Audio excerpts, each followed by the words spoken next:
અત્યારે સોશિયલ મીડિયાનો જમાનો છે અને સોશિયલ મીડિયામાં જે ડેટા જનરેટ થાય છે અને લોકોની વચ્ચે જે કમ્યુનિકેશન થાય છે એનાથી પોલીસને આખી જે કામ કરવાની જે કાર્યશાલી છે એમાં આ કઈ રીતે આપણને બેનિફિશિયલ થઈ શકે, કઈ રીતે ફાયદારૂપ થઈ શકે એ અંગે આપણે વિચાર કર્યો અને વિચાર કર્યા પછી ગુજરાત પોલીસ તરફથી એક પ્રોજેક્ટ 1 માર્ચ 2025માં રોલ આઉટ કરવામાં આવે. આ પ્રોજેક્ટનું નામ છે જીપી સ્મેશ. કોઈપણ વ્યક્તિને પોલીસ સાથે કોમ્યુનિકેટ કરવા હોય, એમની કોઈ રજૂઆત હોય, એમની કોઈ ફરિયાદ હોય, એમનો કોઈ અભિપ્રાય હોય તો એ સોશિયલ મીડિયાના માધ્યમથી લોકો કરતા હોય છે. જીપી સ્મેશ અંતર્ગત કોઈપણ વ્યક્તિ જ્યારે ગુજરાત પોલીસને અથવા ડીજીપી ગુજરાતને ટેગ કરી સોશિયલ મીડિયા ઉપર કોઈપણ કોમ્યુનિકેશન કરતા હોય તો આ કોમ્યુનિકેશનને તુરત જ ધ્યાનમાં લઈ એનાલાઇઝ કરી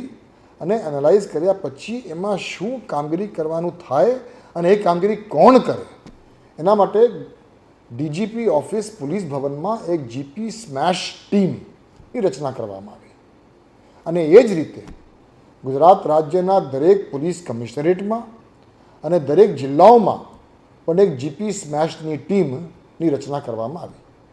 હવે દાખલા તરીકે કોઈપણ વ્યક્તિ ડીજીપી ગુજરાતને અથવા ગુજરાત પોલીસના હેન્ડલ ઉપર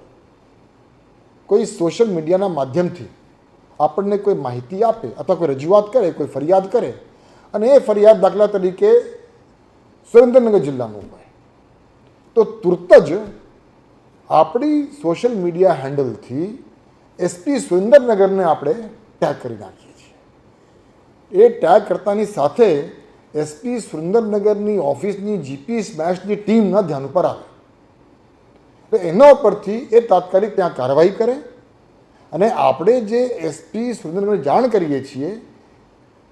એ આપણે જે તે કમ્પ્લેનન્ટને, જે તે ફરિયાદીને પણ જાણ કરીએ છીએ કે તમારી જે કંઈ ફરિયાદ છે એ ફરિયાદ એસપી સુરેન્દ્રનગરને મોકલી આપવામાં આવી છે. એના ઉપરથી એસપી સુરેન્દ્રનગર કે એસપી જૂનાગઢ હોય કે પોરબંદર હોય એ લોકો જે કંઈ કાર્યવાહી કરે એ કાર્યવાહી ત્વરિત પૂર્ણ કરી શું કાર્યવાહી કરવામાં આવી છે એની જાણ પણ સોશિયલ મીડિયાના માધ્યમથી ડીજીપી ગુજરાતને પણ કરે, ગુજરાત પોલીસ હેન્ડલને પણ કરે અને જે તે ફરિયાદીને પણ કરે. એટલે કોમ્યુનિકેશનની આખી જે ચેનલ છે સોશિયલ મીડિયાના માધ્યમથી એ ખૂબ ત્વરિત થઈ જાય અને આપણે આ કાર્યવાહી તુરત જ અને પરિણામલક્ષી થાય એના માટે આપણે જ્યારે ચાલુ કર્યું 1 માર્ચ 2025માં ત્યારથી લઈને અત્યાર સુધી આશરે 850થી વધુ ફરિયાદોનું નિકાલ અને રિઝોલ્વ આ જીપી સ્મેશના માધ્યમથી કરવામાં આવી છે. ખૂબ સારા સક્સેસ સ્ટોરીઝ છે.